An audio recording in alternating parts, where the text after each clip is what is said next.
It's Grow TV, where we grow together and learn about God. So I've been thinking about who we call superheroes and who we call villains.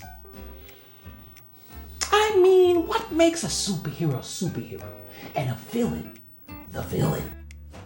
The answer? Opportunities. Okay, there might be other answers, but for the sake of this conversation, the answer is opportunities. What I mean is opportunities to be super. What is an opportunity, you ask? It's like when you were given a chance to choose what you do. So I got to thinking, what might happen if villains had the opportunity to be supers? Would they still be villains? Oh, we shall see. See, what I have is a villain randomizer that will select famous villains at random. It's a villain randomizer, so duh.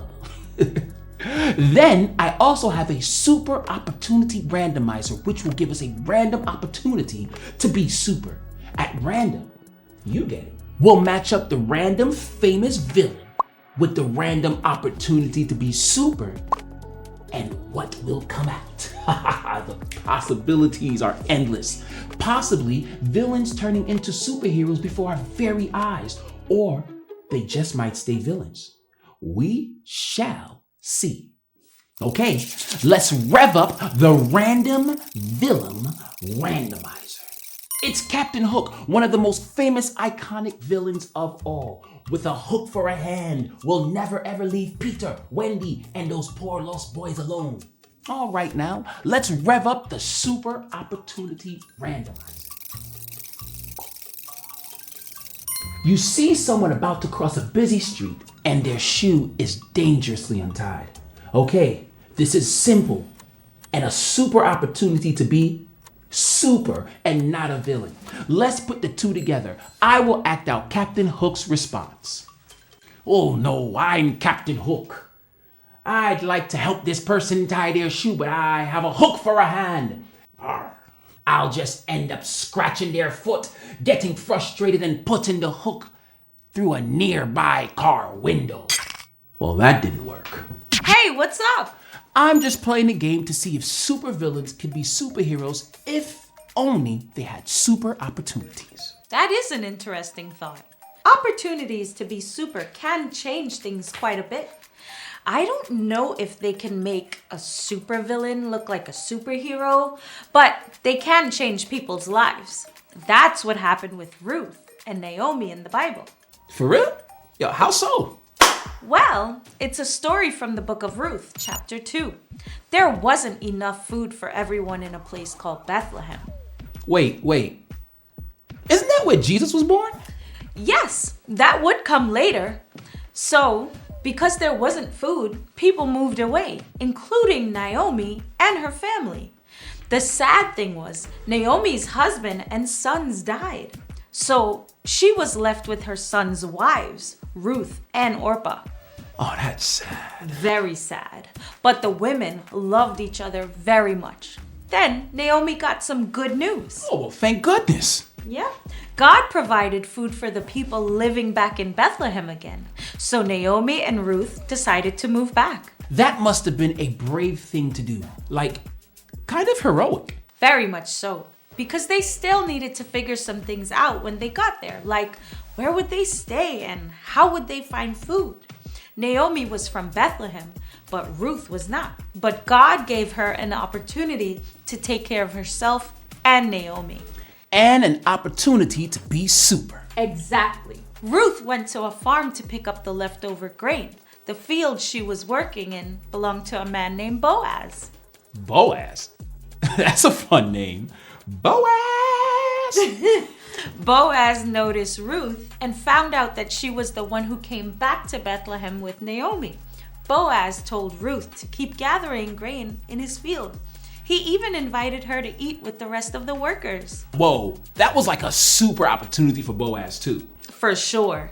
And that wasn't all. Boaz told his workers to let Ruth have as much grain as she wanted. So from morning until evening, Ruth gathered leftover grain. Like A boss superhero. I guess so. Boaz said to Ruth in Ruth 2:11, I've been told all about what you have done for your mother-in-law since the death of your husband, how you left your father and mother and your homeland and came to live with the people you did not know before. May the Lord repay you for what you have done. May you be richly rewarded by the Lord, the God of Israel, under whose wings you have come to take refuge. Heroes recognizing heroes. I love this.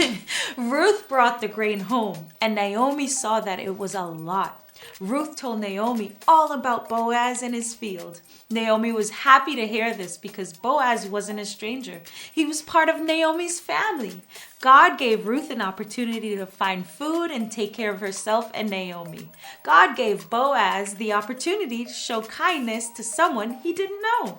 God does the same for us. Every day we have opportunities to care for others and do the right thing. Opportunities to be super. Right. God gives us opportunities. So, I don't really need this super opportunity randomizer. No idea what that is, but yeah. God gives us plenty of opportunities every day to help others. And we just have to be aware. What do you mean aware? Means like paying attention, looking for opportunities whenever and wherever they might come. Like a person who's about to cross a busy street with their shoe untied, and I'm not Captain Hook, so I won't scratch their foot. I guess. Or someone who is cold and who needs a coat, and I just happen to have one, and I could offer them a coat because I would never turn them into stone instead. I was with you until the last part, but I guess it seems like you kind of got it. All right, so I'm out of here. Good luck getting out there and being super. We may not be superheroes or supervillains, but just like the people in the Bible story, God gives us all opportunities to help others and do good. We just have to pay attention and act when the opportunity comes. Maybe that's like the definition of what a real superhero does. So maybe we're all superheroes after all. Well, either way, God gives us opportunities, and maybe there's one right in front of you right now. Let's keep looking for opportunities that God has for us. It's been fun randomizing stuff with you and learning Bible stuff with you. It's always good to learn and grow together. See you next time. Bye.